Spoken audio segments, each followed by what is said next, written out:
I press OK, right? Yes. Hey Okay. everyone. So we are back for season two of Life in Law. We have our special guest, Yari, is with us today. Yari, thank you so much for coming. You're welcome. And would you like to start maybe just introduce yourself for the listeners, tell Yes. everybody a little bit about yourself? Go ahead. Okay, so my name is Yari, but I like to be called Yari.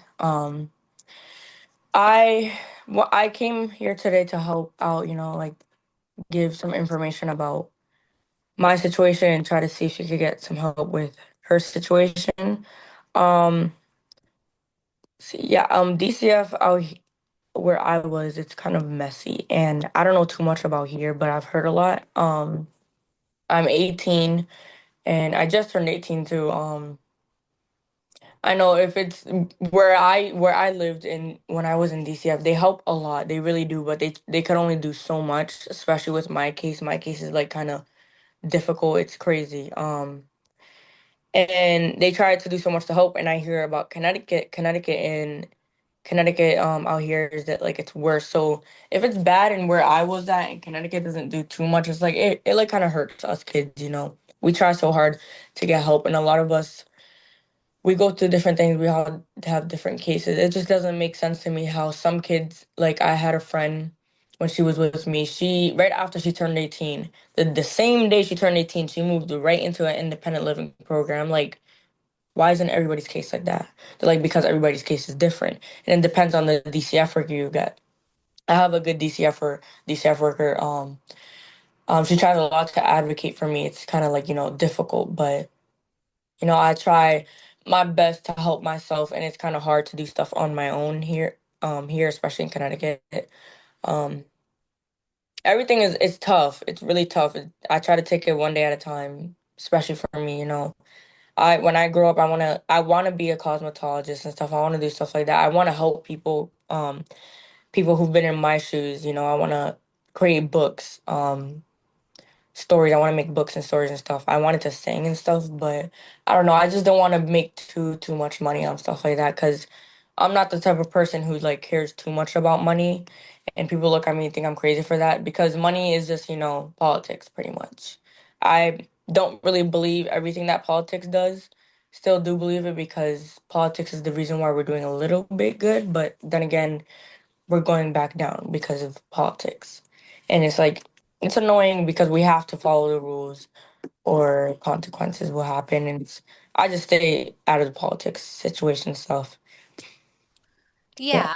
Yeah. Well, Um, I know it's a lot, and I know that we were talking earlier, and you explained to me a little bit about your situation in the past, and I know it's very complicated. So, just to make sure we're clear, so you originally, what state were you originally from? Massachusetts. Okay, and you were like in the Boston area? Yeah, pretty much. Okay. And so how old were you when you left Mass? I was 18. Yeah, I just had turned 18 and then I moved here. And at some point, did you live in California too? Yes, I lived in California. I was in California for a little bit and then stuff went down when stuff happened out there.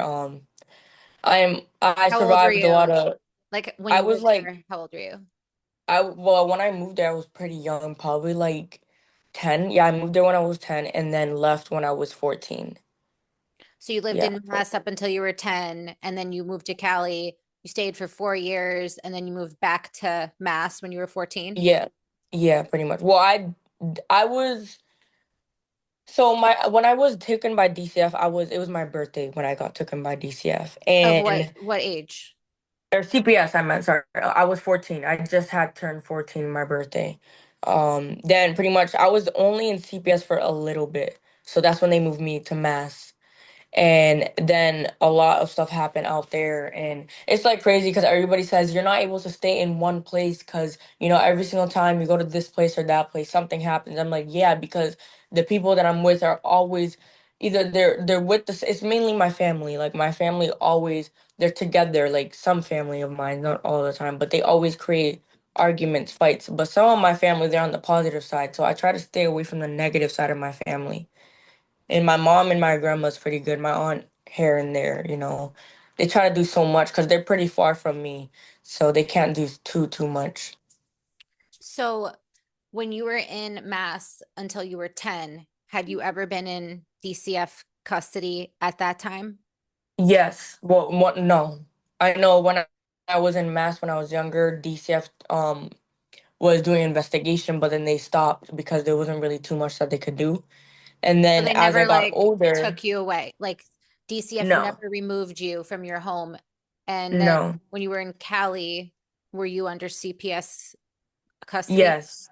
Right when I turned 14, they started getting involved because I started changing, my behavior started changing and stuff started happening out there with someone that my mom knew. I think he's in jail. I don't know too much about it. I try to see what's going on because when I was out there, I'm a survivor of SA as well.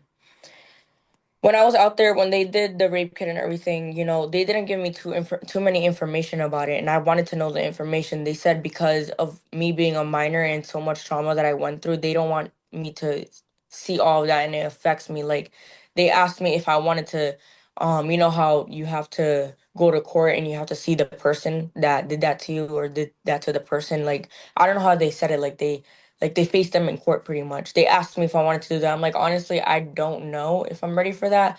And they were gonna do it, but they're like, no, it's gonna be too hard for her because it really did hurt for me to see the person at all. Like I didn't see them after all that happened. I know I have seen them a few times on Instagram and I try so hard to avoid the person. You know, I blocked them, but they still have another account, I guess. I don't know.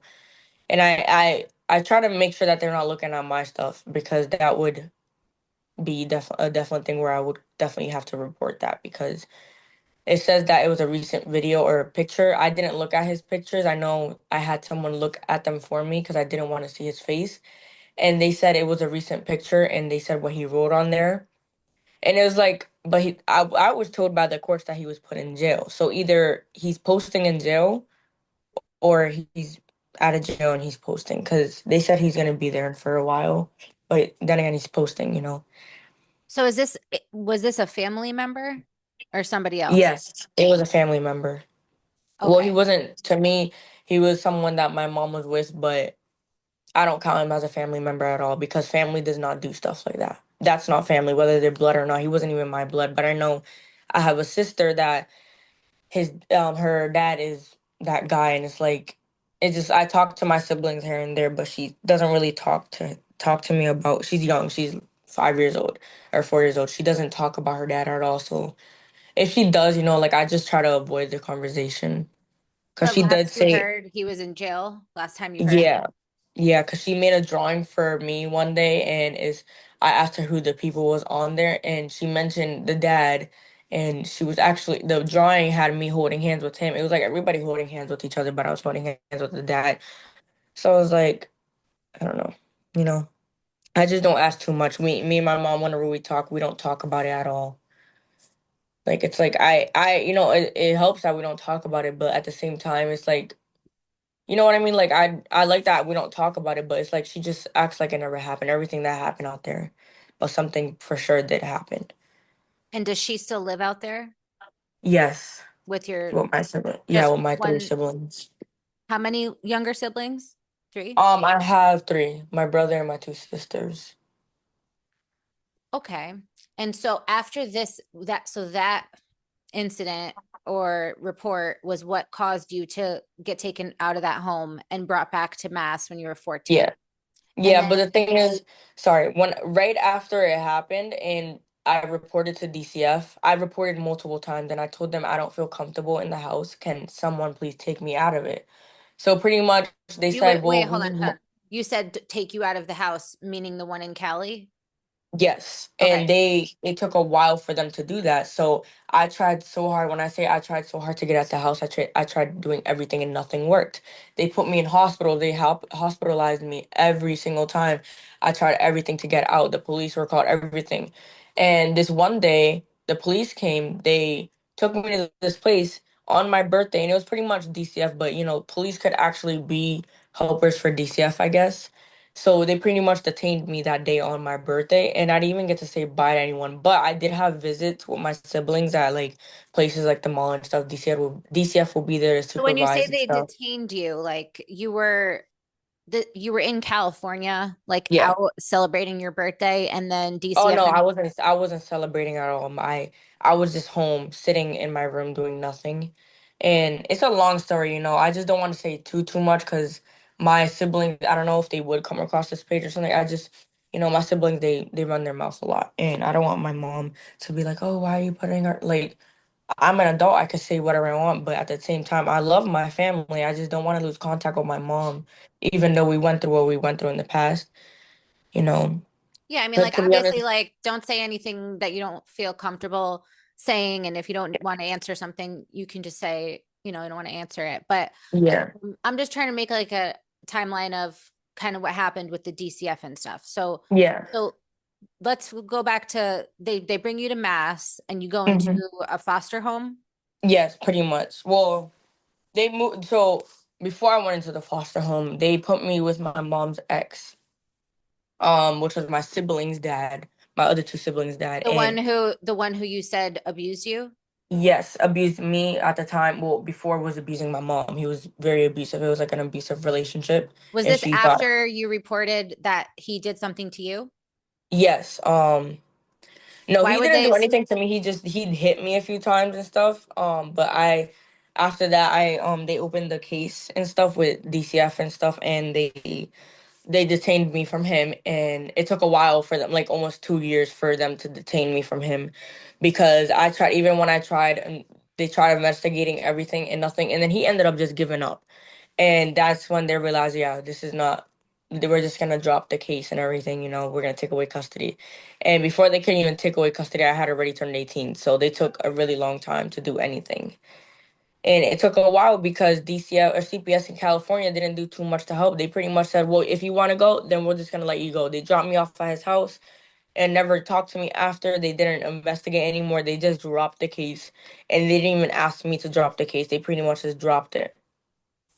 So, but I think I'm just a little confused because you said that DCF took you out of the home you were in California, and Yes. then they brought you to your mom's ex in Yeah, Mass. because at the time I was in like this foster holding thing, like they hold kids there whenever they don't have a foster home to go to a group home, nothing. Like a holding pretty much. It's like for a while for kids young, like newborn babies fresh out of the womb to 17. And I went into one foster home that was temporarily, so I came back and then they're like, okay, so we're gonna just put you with your stepdad. Or In not your stepdad, your Mass. mom's ex. Yes, because I So, had so nowhere else to go. this was not the guy that was with her in Cali. This is No, somebody no, no, no. No, he wasn't. So it's the one that was in Cali. We'll call him well, Joe. his name was Lewis. So yeah, we'll call him Lewis. And then the other one was Jonathan. Okay. So Jonathan was in Mass. Yes, and Lewis was in Cali. And so at some point they had you in with Jonathan, and then Mhm. did you go back in foster care after that? Yeah, they started putting me in group homes and foster homes and stuff because I didn't feel safe in his house, and I told them that if they didn't take me out, I would have kept on running away to get away from him, and they just put me in DCF after that because it started getting bad. And when And you I say just like didn't. group homes, like is a group home basically like kind of like one building run by like kind of like how halfway houses are, where it's like one Um, person who's like in charge and everybody it kind of is depends. independent? So the one that I was in at first was called the Key Program. That one I got kicked out of because of a fight that happened between me and this kid that they started the fight. So they kicked us both out. I don't know too much about it, but then I went to another group home called the Village, You Inc. The Village in Massachusetts also as well. I think it was in Worcester, Mass. I don't know. I left that one because I had moved back with him, and then more stuff started happening because I gave him another chance. Then after that, I just moved back to foster care again. I was still in DCF. It was just he was not following the rules that DCF told him to follow, so they took me back, and I left. And they put me in this group home. They're under investigation. It was a horrible group home. It is part of Gandara in Springfield, Mass. Can you It's say some called of the the one that, things? Can you tell yes, everybody some of the bad things they did in that group yes, home? yes. So pretty much it was 9 girls in that group home because there's different group homes for boys, girls, little kids, but it was the group home was eight. I mean, it was 11 to 18. So there was 9 girls there, and they had a bunch of bedrooms. It wasn't bunk beds, it was like regular beds. Some of them have bunk beds, some of them don't. Well, this one didn't. Everybody had their own bed. And it started to get worse as a day. So when I first went there, it was a lot of staff there. It was like 4 staff per kid. It was 3 kids, 1 staff. So 369. So they have to have 3 staff there for each 3 kids, you know? It could be like, so if they're gonna go out, it cannot be 1 kid, 1 staff. If they're gonna go out, it at least has to be 3 kids for a staff to go. Because they have to be in ratio is what it's called. So pretty much as the days gone by, there was a lot of arguments with kids and fights and stuff, and the staff got tired of it. One staff had just left, another one got fired. And if they left without telling the staff or without getting permission to leave, they get this thing called what is it called? It's it's like they go under investigation. They're not supposed to leave because they have to be in ratio. And if they leave and something happens to a kid, they get into trouble. So it's called pretty much like I um something 150. I can't remember. They get put under investigation pretty much. They could get sued pretty much because if something happens to the kids, it's on them. A lot of staff have walked out and nothing really has happened. And the staff, one of the her name is Kristen Owens, and I don't care if she has a problem with me saying her name. She was the worst staff there, and the reason why a lot of the staff had quit or gotten fired is because of her. We had good staff, and she got rid of the good staff, and she kept the staff that were causing problems. Like she's the one who hires most of the staff. There was Tara, there was this other girl Tammy. Tara wasn't too bad, but I didn't like her either. How she handled her stuff. She was way more independent than Kristen. Kristen would say things like she'll be like, "Okay, tomorrow we're gonna have activity where we're gonna go to Five Below," and it never happens. So she had her hopes up, and it never happened. We had every single Friday we had takeout, where we had to make an agreement of what we're gonna have, and and it says on the handbook. I read it myself, and they don't know that the kids are supposed to make an agreement of what takeout is, and if the kids didn't all like it. If the staff could pick it, but if they didn't like it, then they're gonna have to pick something else. Do they But not sometimes give you guys a copy of the handbook? they gave me a copy, and some of them didn't get the copy. Like I was new there, they gave me a copy of the handbook. I read it. Not everybody got the handbook, and it says that they're supposed to get the handbook. They didn't handle their stuff right. I had appointments that were supposed to be made for my braces, my glasses. These glasses, I made the appointment with with my real father, but he messed up, and I took him off all my stuff. I made this appointment when I'm 18. I had to walk there from here to the glasses place. It's pretty far. Um, and they messed up the information and stuff. Like they gave me this glasses case, does not fit in the glasses does not fit in it. And I had to pay, well, I didn't have to. They said I would have to pay for the glasses cleaner, which is like why I have insurance. Why doesn't my insurance pay for it, you know? So I just left it as that. When I was in Gandara, New Beginnings is what the program was called, but it was part of Gandara. I was told different stories back to back from the girls. When I first went there, a few weeks later, they were telling me that there was this girl there. Her name was Lexi, and she was in DCF care. She ran away when she was 16, and they never found her since, you know. And the reason they told me that there was girls jumping out of the third floor window trying to run away, and I'm like, that's crazy. Like girls were doing crazy stuff to get out that program because there was a girl there who was raped there. Lexi, the same girl, by one of the staff there. He had an ankle monitor and he had a record of touching kids, and they let him work there. And I'm like, that is crazy. And when I heard What that, is I the didn't name feel of this comfortable. place again? The company is called Gandara, and it's called New Beginnings, the actual program. It's for So girls, and then Gandara. Hold on. yeah, See if I can how do you spell it? G Gandara. I could search it up. I don't know if it would. Gandara Yeah, New it's in Mass. yeah, Gandara. If they have it all over like social media too, Gandara, and if you search it up, they'll go take you to. They have different offices. Gan Gan. Well, in Spanish it's Gandara because it Gandara, and then they call And it this is a group Gandara. home. Yes, Gandara Center is what you could search up to, and it shows you as New they Beginnings have. Gandara Center. Yes, It says residential for females aged 12 to 18 yeah, 12 to 18, in and they Springfield. have one. Yes, they have one for boys too. The So part that let it me was get this on. straight. Hold on. Let me make sure I heard you correctly. So the staff member who was in charge of minor girls that are all Mm-hmm. under the age of 18 living at this place in Springfield, Mm-hmm. he had an ankle monitor on him and he was a staff Oh, member and he was arrested for sexually abusing kids and he was working at so this place. pretty much. So Kristen Owens, I will actually. Kristen Owens is like the main boss, but they had a chef soup. They had the supervisor, and I don't know who hired him at the time, but they had different people that were the people to get hired to hire people. And they had one of the people that were the people to hire people. She was taking advantage of the money that Gundara had, like taking away money from the kids, taking pills from the kids because kids sometimes have medication, and she was taking the kids' medication. They took money from to go to the Big E. Something it was crazy. Staff took advantage of the kids there a lot. Kids would get hit by the staff, and the staff would investigate, like they said, and never do anything. Like I said, they would say we're gonna do this activity, and we never got the chance to do it, so we had our hopes up. Did anyone ever So try to call the police?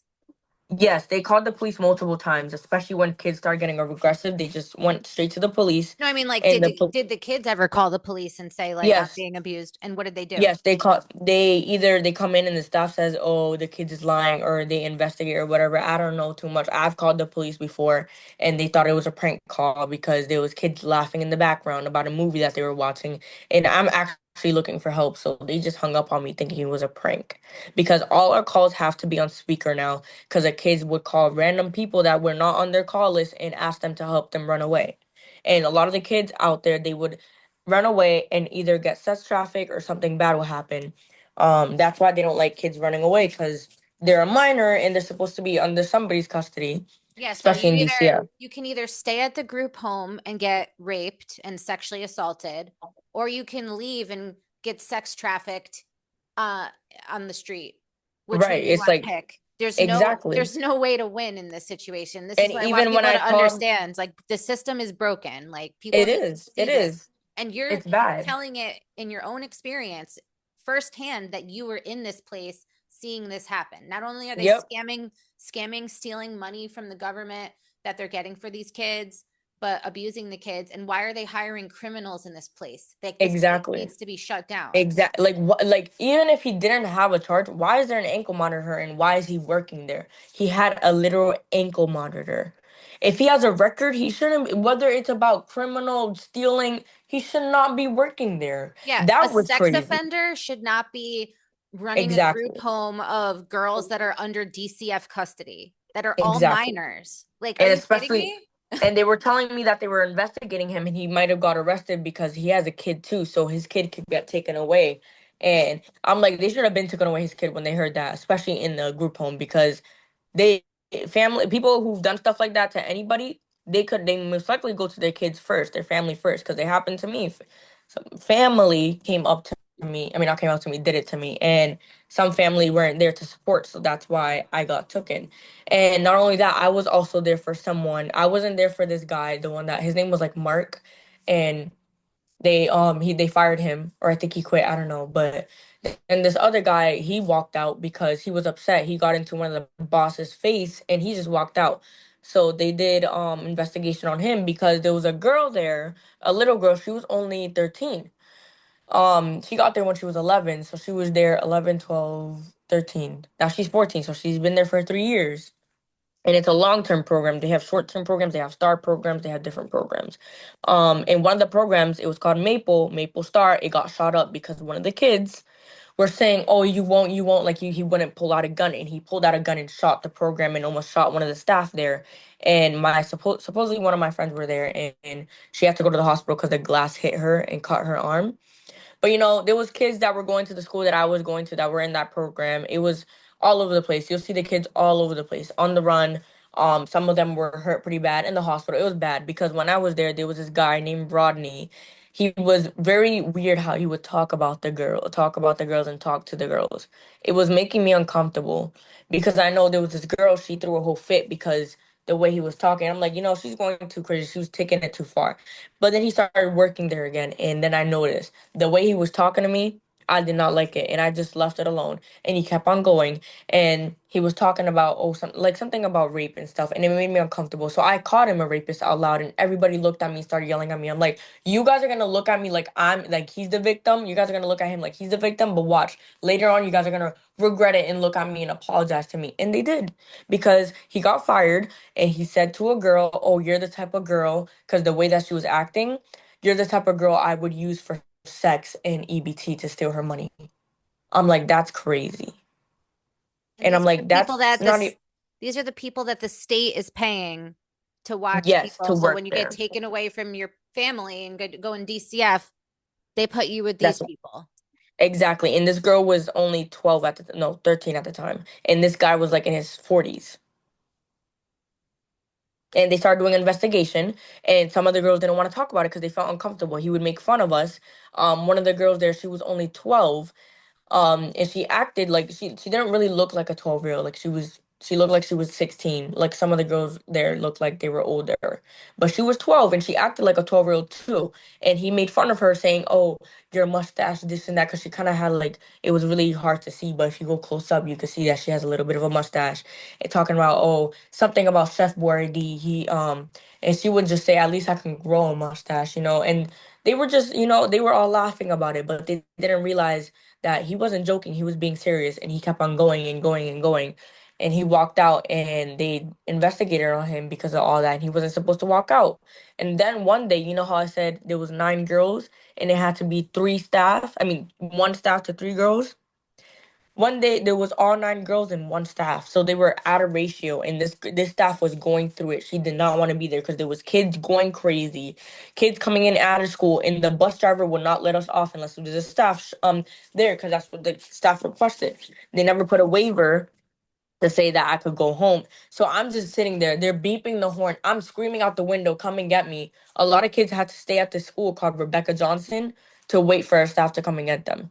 It was 9 at night when they went and come and got a student from a school. I was like, that's crazy. She came and she was mad. And they were mad at her for being mad. I'm like, you guys are mad at her. She was sitting there till 9, 3 in the afternoon till 9 at night. And you guys took that long. She called the program. They see the phone ring and they just let her ring. I'm like, that's crazy. And we're not allowed to pick it up. It has to be a staff. So if we pick it up, we get in trouble. If we don't take our meds, we can't go out. We get privileges taken away. And the meds that I was taking was making me go crazy because they were over medicating me. And When you some say of the you people were, get in trouble, what do they do to you? they take away our privileges. We're not allowed to have allowance. We're not allowed to do our clothing checks, even though DCF, even if DCF said, oh, they could do it, it has to be up to them. It doesn't matter what DCF said. I'm like, wait, that makes no sense. They're like, well, if we agree with DCF, we can, but if we don't agree with DCF, then we can't do it. So if DCF says we could have a certain thing, they have to agree with it. And if they say no, then it's no. I'm like, that's not fair because DCF is the one who's paying them for us to watch us, for them to watch us. And I'm like, that's unacceptable. So a lot of the staff started leaving because they thought it wasn't fair. And one of the staff had kicked me in the rib before, and I told them I wanted to press charges, and she had left, and they're like, "There's nothing that we can do." I'm like, "That's not fair." She kicked me pretty hard in the rib. She said, "I'm not playing these games anymore. If another kid hits me, I barely hit her. Like I was trying to get out of the restraint that they had me in. I was sitting down on a chair trying to talk to the therapist that was there. They literally escorted me out the room, and I swung on one of the staff, but I didn't hit her, and I guess she thought I hit her, and she kicked me in the rib, and she said, "I'm not playing these games anymore," and she said, "I told y'all if y'all hit me, I'm hitting back." She was a whole doll. I was 16, Do you know her and name? yes, her name was like, I know, actually I don't remember her name, but I remember a therapist. Her name was Sarah Wazalewski. There was another staff there. Her name was Jessica. A lot of them have left. There was Liv. Liv was the supposedly the one who was stealing the money and the meds, but she was actually a good staff. But usually the good staff are usually there was a lot of good staff there too. And some of them are still working there. They've been there for a while. A lot of the good staff have left or gotten fired. They have some good staff there, like the occupational therapist. She's trying to leave because she's getting tired of it. the staff are being mad rude to her for no reason. Like, oh, she's always on her phone. No, she's not. When I was there, she was never on her phone. She never got time to even, she never picked up her phone to talk to anybody. I tried calling her, she never answers. So whatever they're saying about she's always on her phone is a lie. Well, I mean, And like, as far as like, if they're telling you, oh, we can't press charges, things like that, like, that's a lie. You can press charges by yourself, just exactly, with the person's name, and the exactly. police can look at, investigate it. And this, did the place have cameras? Yes, it had cameras, but they refused to look at the cameras. And some of the camera areas didn't work. Now they fixed the cameras. The cameras that they have doesn't have voice, but you can see in its color. And they've noticed a lot of the staff sleeping during shift, a lot of the staff hitting kids, and they recorded it and they erased some of the parts so that they don't get in trouble, so they could save their butts. And there was a good staff there, and she did something she wasn't supposed to, but she was actually a really good staff. She was advocating. The reason why she did that is because she was getting ready to quit. And they found out, and now they're investigating her. And it's like, it's really hard for these kids nowadays. They try so hard. They when they see stuff is going on that they don't want to happen and it has to happen, they just start taking advantage or they run away to get away from the situation. Yeah, and I think that people like And people need to ask themselves, like, why are they running away? What is so bad about it exactly that would make somebody want to run that away? they want to run And away. and when I was 16, maybe, yeah, 16, I was actually put in a foster home for like a week, and I pretty much ran away slash escaped from it. And I had a boyfriend at the time, and he was like 2 years older than me, and he had a car. And every day the DCF worker would come to the foster home, pick me up, and drive me to school, to high school, which was in a different town. So Mhm. I wouldn't have to change schools. And then I Yeah. was supposed to get DCF bring me back to the foster home at the end of the day. Well, I was like, I'm not staying here. This place is like terrible. And these people were so Yeah. weird. It was like an old man and an old lady. They had like 50 cats, Oh, and heck.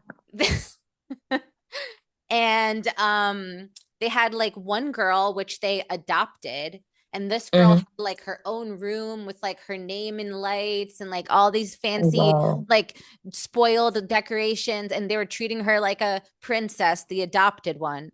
But everybody else who was just a foster one was treated like garbage. And the Yeah. lady was crazy, and she like flipped out on me. So I literally, like, after school one day, made my boyfriend at the time drive me to the DCF headquarters. Wow. And I was That's good. like, in New Haven, Connecticut. And I was like, I told them, I was like, I'm not going back to that place. And I'm like, I literally said to them that if they made me go back to the foster home, I was like, I'm going to literally kill myself if you guys make me go back there. And they're like, well, we're going to make you go in the hospital for saying that and this and that. I was like, I don't care. Go ahead.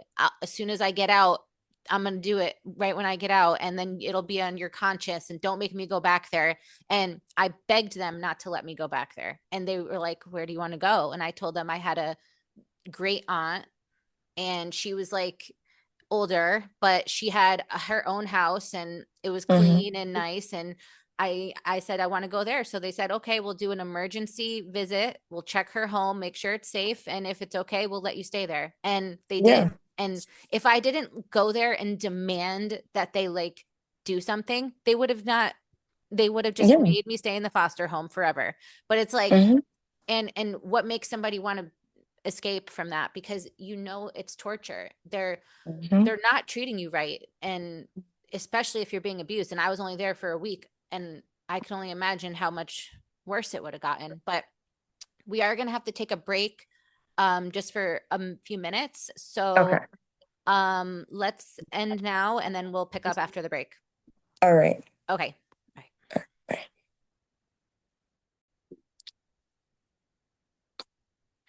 Okay, so we're back from our break. Mm-hmm. And I think that we left off that I was telling you about how I felt so desperate to leave from that foster home. Wasn't a group home, it was like a house. Yeah. And after I left from there, I went to my great aunt's for a little bit, and the house that I was in with my dad basically got condemned. Like they said that it was like uninhabitable and that it was like had building code violations. So they basically, DCF said if my dad could fix the house to make it inhabitable, that they would let me go back to it. So I stayed with my aunt until he fixed the house. Then I went back to the house. And I feel like Hmm. once you're like between the ages of like 16 to 18, it's like DCF doesn't care about you. It's like Hmm. you're just like they don't care. You know what I mean? And then once you turn They 18, had I they had this word that even the cops would use. Pretty much it was a slang. I don't remember what the word was. It was like I think it started with a B, but it was like pretty much saying used or trash. That they don't want them anymore. A certain age, just like what you said, 15, like 14 and up, they don't really do anything like anymore. When you're really young, when you're a baby, they do stuff. Like in my Gandara, they had a group home. It was called Moreland, but now it's called Open Arms. It was for the little kids. Them kids were crazy. The stories I would hear, and some of them would end up in my program when they grew out of being there. And you could tell that they went crazy because the way they were acting and they saw how we were acting, they started changing and started behaving better, starting doing their hygiene better and stuff. And I was like, you see, she was going through a lot there. Come here, she's doing better, But still, there was a lot of ups and downs. But it was just, it was crazy. You know how DCF is, they focus more on little kids, which is good, but still, we're also still minors. Just because we hit the teen doesn't mean anything. yeah, and it's sad because like nobody wants to adopt a teenager. Everybody That's what I hate too. they want to adopt a newborn. I was watching on Right. TikTok the other day this girl that was like in prison, and she said like they would literally go to the pregnant inmates in prison and ask them to accept money in exchange for selling their newborn baby when they give birth. And it's like these That's a lot of crazy. people who can't have kids or whatever decide that they want to like adopt a child and they want to like pick a kid that's like a brand new baby. And so all the other kids who are like, you know, older than toddlers up to teens, Hmm. they're just like trash. They throw them and they don't care That's about these kids. horrible. Yeah. That's horrible. It's sad because even when I was in foster care in California, I was like, why is it so hard for me to be picked? Like, because to be honest, they don't pick teenagers all the time. They like younger kids. I'm like, that's It's crazy. human That's like trafficking. It's really what it is. And then when exactly. you hear how so many of them get sexually abused, then it's Mm-hmm. like, okay, not only they're they're paying for the kids and Mm-hmm. then sexually abusing them. So how is that not sex trafficking? Mm-hmm. And kids that get picked for foster care or adoption, they get very lucky if they get a good person because usually it's not a good person. Yeah. They either And get abused or used. like and you were saying before, can you talk about how you said like the majority of the people that you were in these foster homes and groups homes with were also being sexually abused and physically abused Mm-hmm. by foster parents and Yeah. A lot of them went to foster homes and would come back and say like the stories that would happen. I'm like, it's messed up. I felt bad. One of them had gone and said that they were raped by it was a girl raping the kid. I'm like, I never heard of that before. I thought it was the other way around. But I'm like, I guess boys go through the same thing. That poor kid didn't want to talk to nobody. I tried talking to him and he told me what happened. I'm like, so have you told anybody? He said no. He just said he ran away and they came back. Came here. I got up and went to one of the staff and he was screaming and yelling, saying, "Don't tell anybody." I'm like, I'm gonna tell someone because I care about you.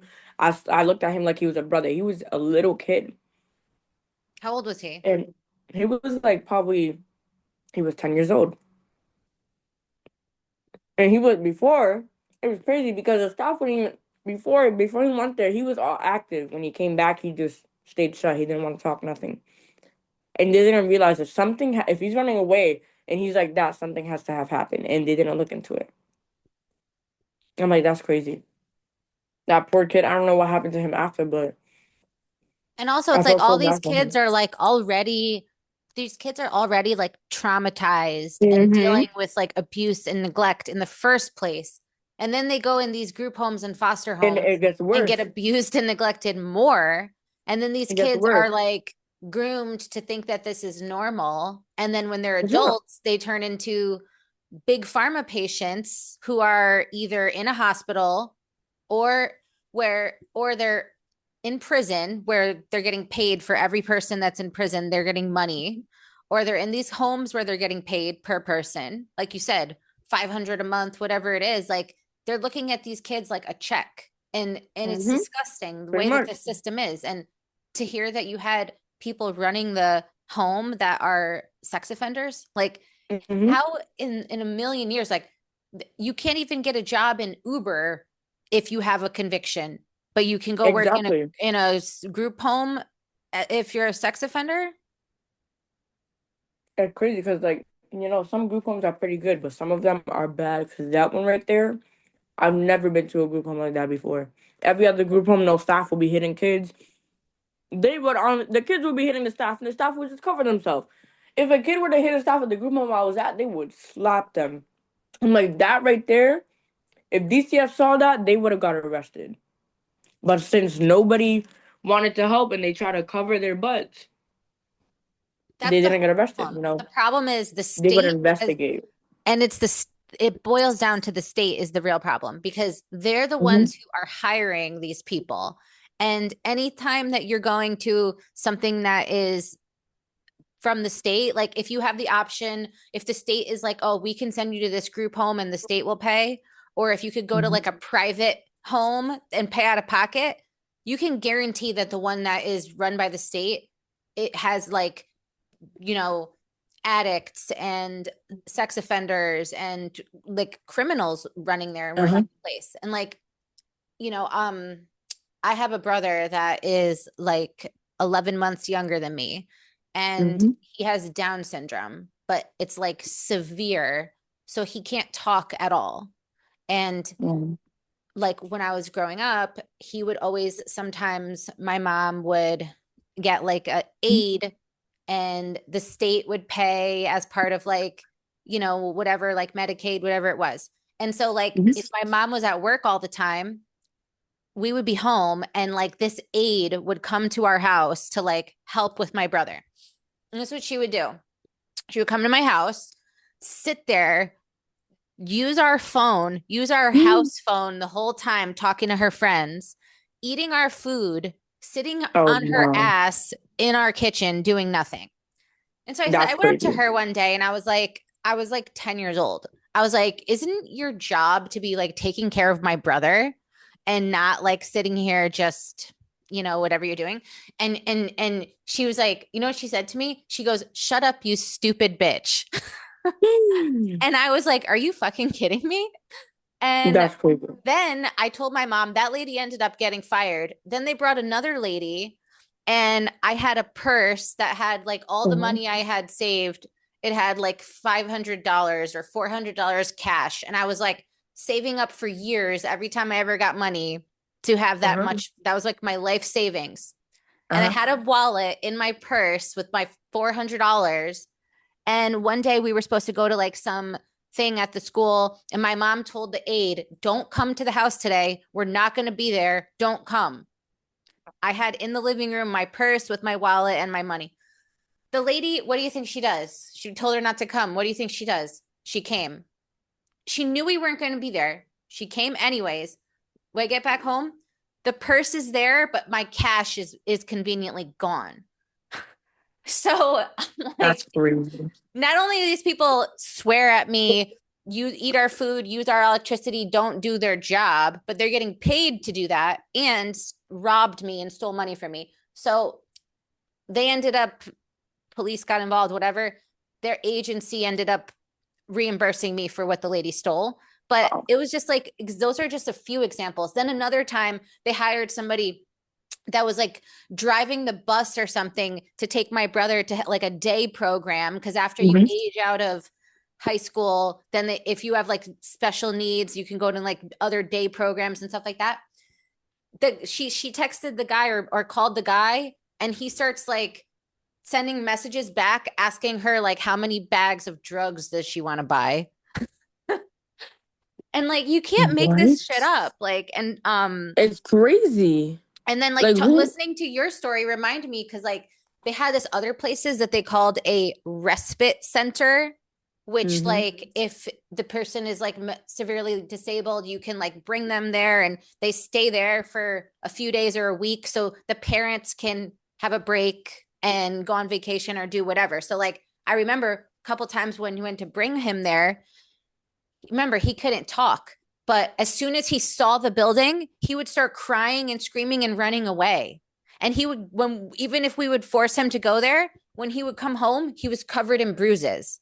And my mom was like, why is he covered in bruises? And they're like, oh, he fell while he was taking That's a a lie. shower. He That's a fell while he lie. was taking a shower, but then he's so traumatized that even the He sight of don't. that place, he ran for his life and cry and cry. And imagine if he could talk, what he would tell us, what actually happened there. And I kept trying to advocate for him and all these years and stuff. And, I can only do so much. And like, Yeah, it's um, sad. and then they said like, cause now like he's 32.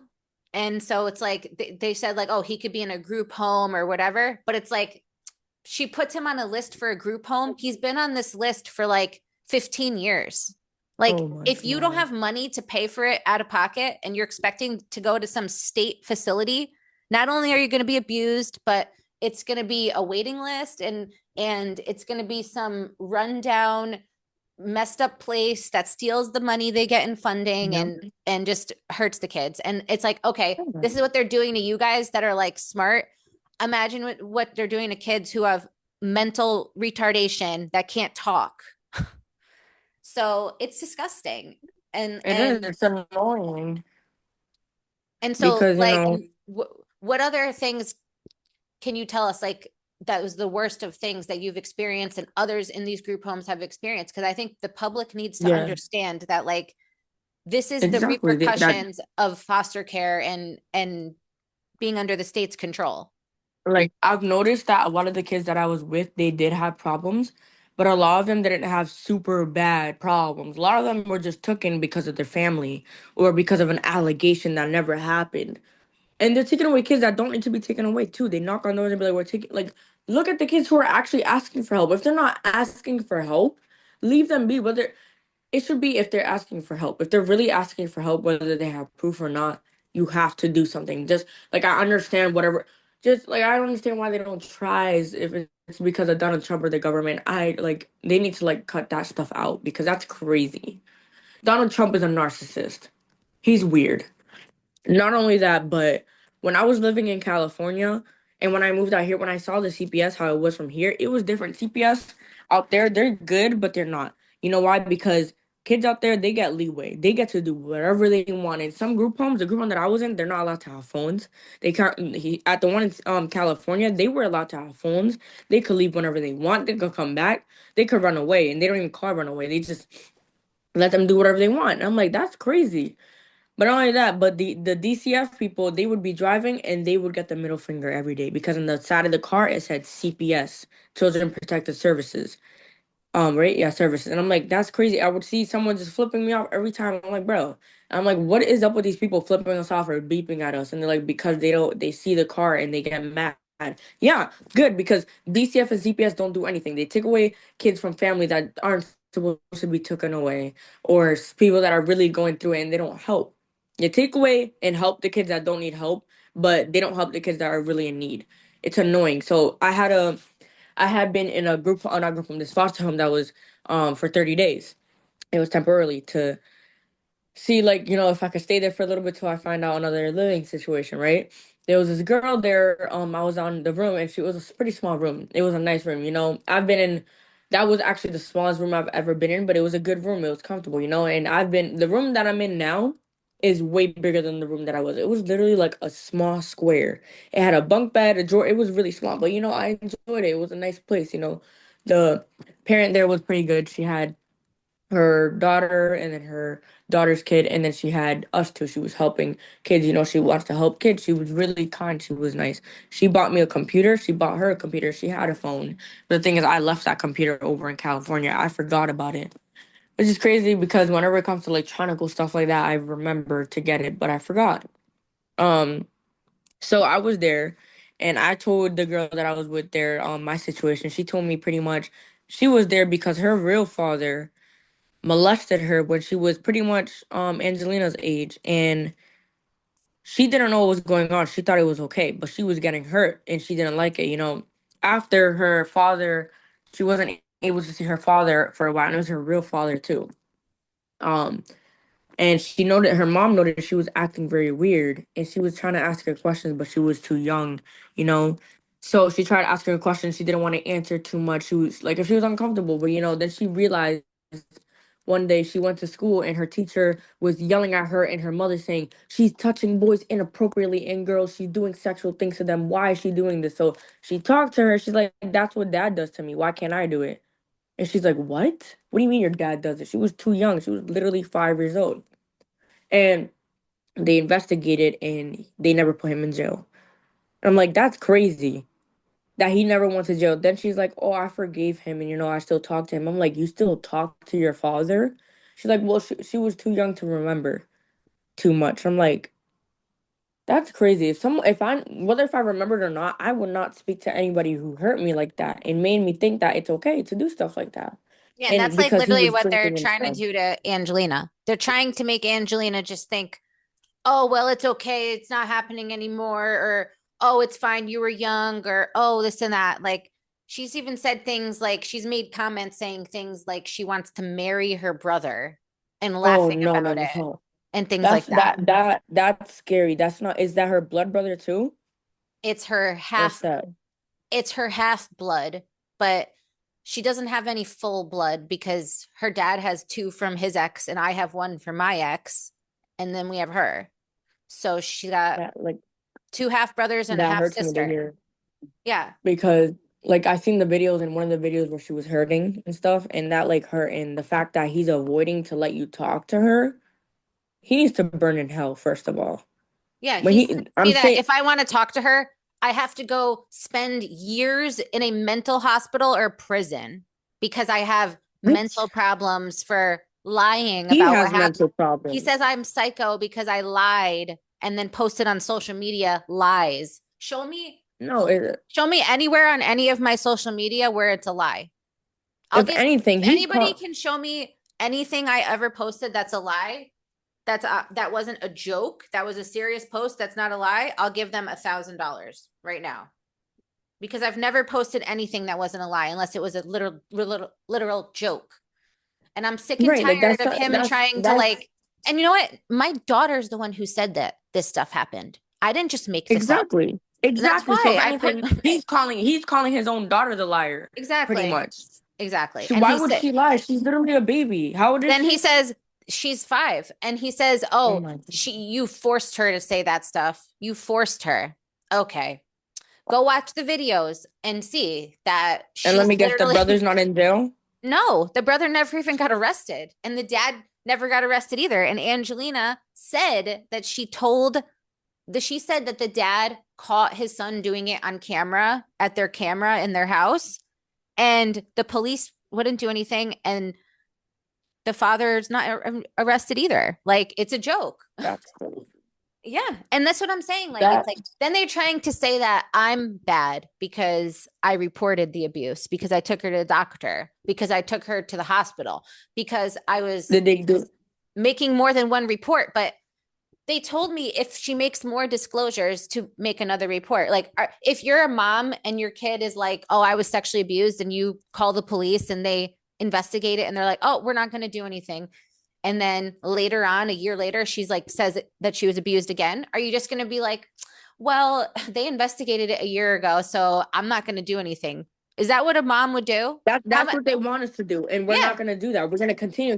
We're gonna keep on fighting, just like protesting till something happens. And I'm gonna start a protest one day of literally. There's movies out there. There's this program called the Lift program for any woman in Worcester of people who've been sex trafficked, raped, abused, and everything like that, sexual assault. And they try so hard to help them. They give them like a lot of the girls there have been sex trafficked, and they have Narcan there because they do drugs and stuff, and they try to help them as much as they can. They had shelters there for them to stay.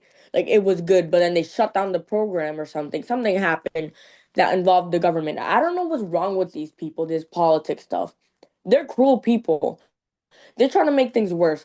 And like everyone says, hypocrites, narcissists, all that cannot be saved by God. I'm very Christian. Like, I'm not Christian. I really believe in God and I read the Bible a lot. I have my own beliefs. Everybody has their own beliefs. I believe what I want to believe. I'm not going to believe what other people tell me because I believe what I see and what I believe, you know? And it just hurts that I have to see kids have to go through this or hear like it's hurtful, but people go straight to hell for rape, murder and killing themselves. But I heard something about people with the killing themselves situation.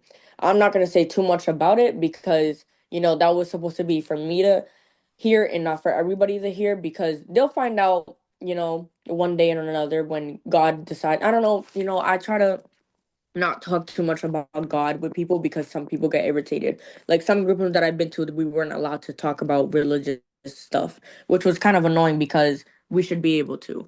We weren't allowed to talk about certain things about school and history. I'm like, that's like, there's nothing wrong with that. Like, I could talk about God. So I continued to do it, and they got upset and took away my privileges.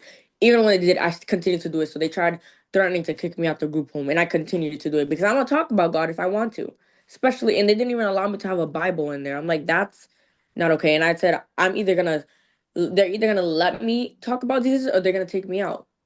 And they're like, okay, so we're gonna figure something out because they said that you're not allowed to. I'm like, you guys need to do something about this because there's some kids in there who really believe Jesus, and I've been told by multiple people, and I believe it, that whoever's done something horrible, whether they're getting karma or whatever, before they leave this earth, they're gonna pay for everything that they did, and God's gonna look into it. And if He believes that they deserve to be in hell, they deserve to be in hell. And I feel like yes, everybody should forgive everybody for what they've done. I don't really believe that, but that's what God wants. I don't know, but at the same time, I don't think that the people who've done cruel things where they could go straight to hell for murder, rape, stuff like that, they should not go to heaven at all. Whether they become a better person or whatever. They've done it once, and if they've done it once, whether they became a better person or not, they're still gonna continue to do it one day.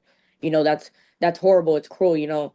My mom's ex did that stuff to me in the past, and people like there's movies on it where people and some of them are based on a true story. There was this movie called Believe Me, and this girl, she was raped by her she was living with her grandma. Her mom was on drugs and stuff, and her grandma's husband, I think, was raping her, and she told everybody that was her father, but it really wasn't her father. It was whoever her grandma was with. Then she went to work and they thought she ran away, but she didn't because she never came back home. She was kidnapped and raped and almost killed. She was molested actually multiple times. And when she had to like play around and act like she was gonna come back, told the guy, I'll come back. I just want to tell my family I'm okay. And his mental issue mind said, okay, almost killed her, but he reported it to the family. The family didn't believe her. Reported to the police didn't believe her. But good thing she got a good person who had a daughter her age and wanted to help, and they investigated and found the guy. And she did everything for evidence. When she was there at the place that person took her to, she put her thumbprint all over the mirrors and everything. She was smart. It's just a lot of people, they do all these cruel things, and it's like it's her, like it's like DCF tries to get involved sometimes whenever they really want to help, but some of them don't want to help at all, and it's like it's crazy. A lot of kids. I had a friend that told me when she was a newborn baby, she was raped, and she said that her mother watched her get raped, and her one of her family members, her grandmother, tried to help, and there was recordings on it. It was all over social media and stuff, I guess, and it was taken down. It was her own family doing it to her when she was a baby. And it was like, that really hurts, it's really like I don't like that happened. I was just like, I don't like that stuff like this has to happen to people. I was put in shelters back to back. I'm currently in one, and it's like it's scary because who knows, anything could happen, while being in a shelter. And a lot of stuff has happened while I was in this one that I was in before. I've met a lot of people, seen a lot of people. People have asked me, "Oh, do you want to do drugs and stuff?" I don't do drugs. I don't smoke. I don't drink. None of that. I stay away from that stuff. Um, I pray a lot, and I used to think, like I feel like God's not helping. But like people say, God has like a big plan for people, but it's like it takes so long. It took a long for me. It took a really long time for me to get to where I'm at now, and I've been trying to help myself a lot. I'm kind of slow, and I still don't understand everything. Like sometimes whenever like I went to Walmart once and I had a gift card and I didn't know how to use it, and the lady looked at me like I was crazy. I'm like, yeah, I don't know how to use it. Can you show me? She's like, okay, I'll show you, you know. And then I told her how do I get on the bus to get to where I needed to get, and she's like, go here, go there, and then I looked at the bus route. The bus route said something else. Listened to the lady, and someone else told me to take something else, and the bus driver told me. I'm like, this is all confusing, and different states are different everywhere, you know. I don't know too much because I wanted to move to New York. I don't know how it would be in New York. Some people told me New York is more complicated than here, but you know, it would be easier for me to get around because they have the trains, the buses. I wouldn't have to drive all day to get to wherever I need to get. I'm like, honestly, I don't want to go to New York anymore because I wanted to stay out here because I'm already going through a lot out here. I might have to go back to Mass because it'd be easier for me in DCF to help me. But that's the thing. My DCF worker made a lot of promises and told me he's gonna get things done, and it never does get done. But she is trying her best. It's just everything that has happened in the past with me is complicated. And since I'm here, it's complicated for her to help me out here. Yeah. I mean, something you should keep in mind, like, yeah, New York has public transportation, but it's also really expensive to live in New York, more It expensive is. than It is. Connecticut. Connecticut is also extremely expensive compared to Mass. And like, I think getting a license and car and getting yourself your own car and your own license will be the first step to getting like feeling more independence. And like, then you can get a job and then you can use your income from the job to qualify for a mortgage and you can buy a house and you can do so much stuff now that you're 18. If you start getting like a credit card and stuff, that's a small limit and you pay it on time every month, your credit can be sky high. Like that's what I did. And my credit was like 800 something. Now my credit is destroyed because I literally maxed out everything that I had fighting to try to for my kids and losing everything. But if I didn't have all those credit cards I had, I would have never had a chance. So, I think like starting smart from a young age, you can you can learn a lot. And I think also the internet is so useful. Like if you don't know something, you can go on YouTube and look it up. How to Yeah. do this, how to do that. Like there's so much No. on the internet that can help that and also like thinking twice about before you say, okay, if you want to do cosmetology, then you don't need to go get a bachelor's degree. You don't need to go waste Yeah. time in a 4-year university.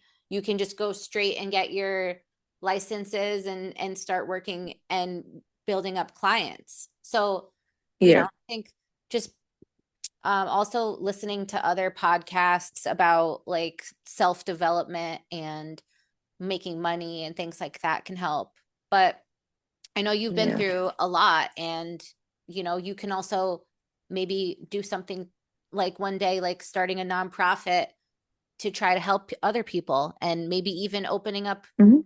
a shelter or a safe house of your own. Yeah, I was thinking of that too. I want to get like something like that for girls or people who've been through stuff like that because you know a lot of people go through it and like I don't know if anybody noticed in where I was at, but I've noticed myself every single kid that was in Gandara with me, they're all homeless right now. They're all homeless. Every single kid that had turned 18 and aged out of DCF, either signed out or stayed in, they're all homeless. I'm homeless.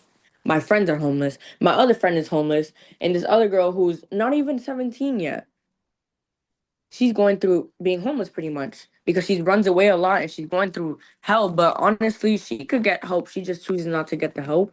And I understand why, you know, DCF is not really always there to help, you know. You know And what? Like it's unacceptable because DCF gets billions of dollars, billions every year from the federal government and money from the states too. And that's supposed to go for all this Mhm. stuff. So it's like if you guys are Yes. technically, oh,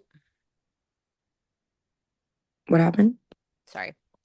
If you guys It's are okay. still under their care, then they are responsible to give you housing. Like nobody should be Exactly. going from DCF to being homeless and then the DCF Exactly. is getting paid. Where's all that money going? And I know like before you said like about Trump, and I feel like no matter who the president is, there's corruption across the board.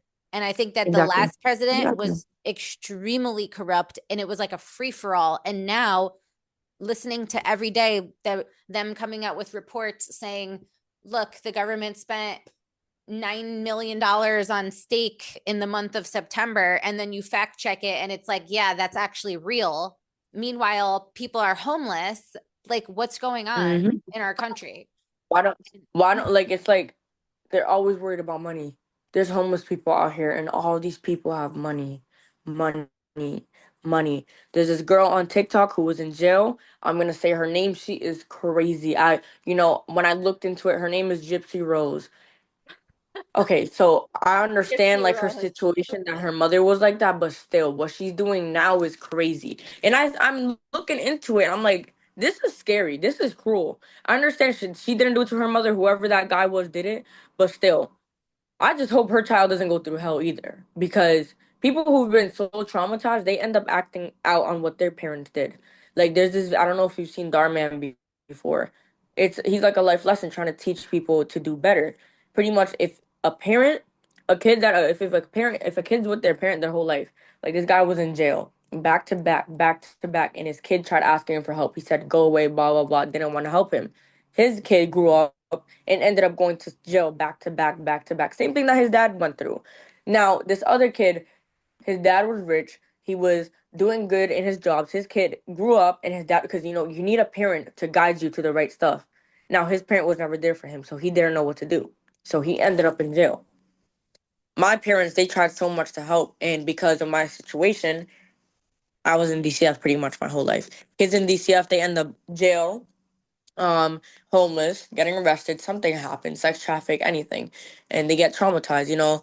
I used to tell myself a lot, where is my happy place? What is my happy place? And I'm like, what if I do find my happy place? If I do, will I ever actually stay happy?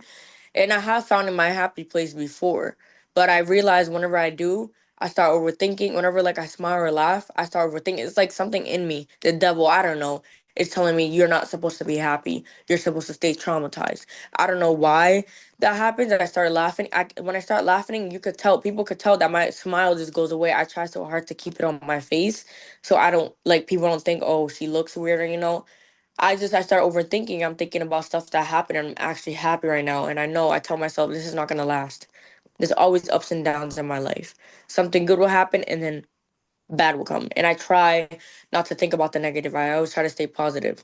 And people get mad at me for that too, because my positive is a type where even though I'm going through hell, and I see other people going through hell, I try to help. And they're like, you need to help yourself before you help others. But then I don't want to be told that I'm selfish and stuff. And I don't care about that either. I like helping people. I want to help kids and people that are going through hell. I want to make a big change in this world. I want to be the type of person who buys a bigger mansion than this guy's mansion, and have rooms for anybody who needs to sleep in there. And I'll help people homeless and stuff, and I'll tell them, you're gonna stay here for a year. And if I notice you're not getting stuff done within that year, then you're gonna have to go and figure it out on your own. But if I see that they're really working on themselves and cooperating, trying to help, and they're still need more than another year, I would help. That's what I see. That's what my dreams are, to help people when I help myself, because I've given money to people while I'm going through this. I was with someone who lived in New York, and he kept on asking me for money, and he asked for $55, and I gave him the $55. Then I offered one day, and I told him, okay, look, I don't know why I really offered. I was dumb for offering, because I did have the money. I tried sending it, and he kind of like made a big deal out of it. And he was like, I was struggling trying to send it because I don't know how to do all that stuff. When I sent it the first time, someone sent him the money for me, and I gave them the money. I tried doing that. He didn't answer, call, nothing, and I noticed he was just avoiding me. So I was like, he's using me, and I just blocked him and everything. Like, I don't want to be with someone who's just using me, pretty much. I want to be with someone who really cares, because he's going through it, but he's under Section 8, and I'm here in a shelter where I have a curfew, and I have to keep everything clean, and I have to follow the rules. I can't be living by my. I have to be living by myself. Nobody could come and visit me. And if I was living under Section 8 or had my own place, I probably would be able to go out for how long I want. Um, Go on visits, stuff like that. I don't have to be having a curfew and stuff like that. Because, like, I'm fine with that. I don't have really nothing to do. Like, I walk from here from school, whether it's snowing, raining, anything. I have a 20-minute walk to come here from school. And it's like, it's annoying, it gets really cold sometimes to put gloves on. My school has done a lot to help. Shout out to my school. They've done a lot to help. They really tried so much to help. And my school social worker has done a lot to help me and with EBT, Social Security, everything. And I call these people, they never answer, but when I go in person, it's easier. One day I decided to blow up the person's phone, and I went there in person. She called back, and I was like, "Oh wow, you finally called back." She's like, "Why?" Like pretty much like if she knew me, she's like telling me, "Why is there so many missed calls from this phone?" I'm like, "Because nobody likes to answer their phones nowadays." And she picked up her attitude and had an attitude with me. So I picked up my attitude and had an attitude with her, and it seemed like she got upset. So I'm like, yeah, I'm gonna start doing this from now on. I'm gonna start blowing up people's phone till they start answering because I'm struggling and I'm homeless right now. She's like, well, it says here that you had to wait till you were 22. Yeah, because that's when I was living with my dad at the time, and he was abusive and he was a liar. And I told them that just like that. They're like, well, you could apply now since you're saying that you're homeless. We just need proof. I was like, okay, I'm here in person. I could give it to them. I had all the proof that I'm going to school. I'm 18, still in high school, and I had proof that I was living in a shelter. So they sent the money here and everything, for the EBT. They sent my cards here. My ID is supposed to be coming in. I applied for my ID. It took a really long time because they said in order for me to apply for my ID, I need my birth certificate. So I had to go back to Mass to get it. Came back here, they said that I could apply here for the Social Security card. I applied for that, and they said, "Well, do you have an ID?" I'm like, "That's why we're applying for this, so I could get an ID." So he's like, "Okay, I'm not supposed to be doing this, but I'm gonna help. Just let me know that you have proof." I gave him all the proof, and he said, "Okay, it'll be at your place at this day in 7 days, 2 weeks to 7 days. I don't know, something like that." He said. So I'm just waiting for it to get here, and Well, well, everything. we only have a couple minutes left, so I don't want to run out of time, but I just, you should be proud of yourself for all the stuff that you are doing and have done. And it's not easy, especially when you don't have family and stuff helping you and people guiding you. And if the best advice I could give you is, you know, get your high school diploma, finish high school, get your driver's license, and get a job, any job. Even if Yeah, you go get a job at Dunkin' Donuts, anywhere, yeah. you That I can. tried Target. And also I wanted to. I wanted to tell you there's lots of programs right now. I know for sure in Connecticut, maybe Mass too, where they will Yeah, give you free money for a down payment on a house. If you're like a first time home buyer, if you buy a house in certain cities or towns.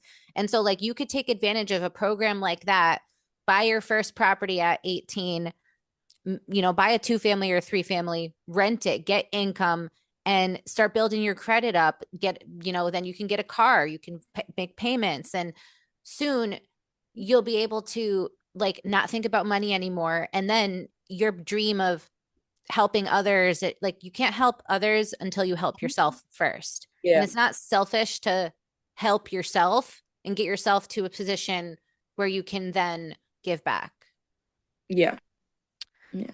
But yeah, if you But ever want to talk again, definitely like you have my information. And if you have questions about anything with like, navigating, but thank you so much for sharing about your you're welcome. experience and Thank with you as DCF. And well.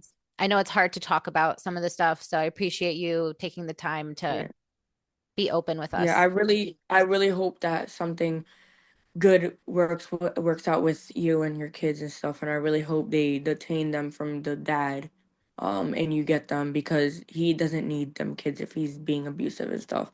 And me saying that I believe he doesn't deserve any kids at all, especially with his son. His son is crazy. He's mentally ill and deserves to go to jail His and son be is in a ward for. 18. His son's almost 19, so he knows what he's That's doing, but crazy. don't 18 is worry. crazy. God is watching and it's Yep. not going to end well for them.